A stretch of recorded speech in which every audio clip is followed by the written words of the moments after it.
5 ازاي يا دكتور؟ انت هببتي ايه يا شروق؟ دوست عليه ولا لعبتي في ايه انت؟ والله العظيم ما عملت حاجه. دكتور ما تهزرش والنبي. يا جماعة هزر في ايه بس؟ السونار قدامكم اهو، انا باين قصادي 5 قلوب. ما يمكن طفل واحد عنده 5 قلوب. طفل واحد ازاي عنده 5 قلوب يعني؟ هو اخطبوط، دول 5 اطفال. يا دكتور اكيد في حاجه غلط. طيب جرب كده اطفي السونار وشغله تاني، اتاكد بالله عليك. اصل 5 ازاي يعني يا دكتور؟ هو اصلا في حد ممكن يبقى حامل في الرقم ده؟ ايوه طبعا عادي جدا، دي حالة توائم متعددة يعني، حصلت قبل كده وبأعداد اكتر من كده كمان يعني.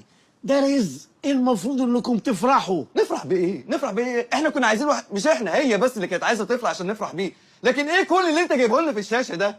يا ابني انا مالي انا يعني، انا بقول لكم على اللي انا شايفه.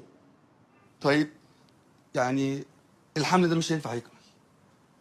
استغفر ربنا يا ابني، استغفر ربنا، عيب الكلام اللي انت بتقوله ده، حرام. لو سمحت يا دكتور بعد اذنك اديها اي حاجه، نزل لنا كل الكلام دوت وحط اللولب واقفل على كده. لا طبعا ما ينفعش، دي جريمه.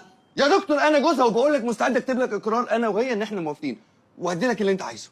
انت مجنون، انت فاكرني ايه ايه؟ اللي انت بتقوله ده يا محمد؟ دول ولادنا. انت تسكتي خالص. اتفضل يا استاذ، خد مراتك واطلع بره، هنا عياده محترمه. هذا محترمه، حسبي الله ونعم الوكيل فيك. انا عملت لك حاجه يا ابني؟ يلا يا يعني محمد. انت عبيط. يلا يا محمد دلوقتي. يلا حسبي الله ونعم الوكيل فيك. معلش انا اسف. يلا بقى، يلا احنا اسفين يا دكتور، والله احنا اسفين. والله العظيم يلا حسبي الله ونعم الوكيل.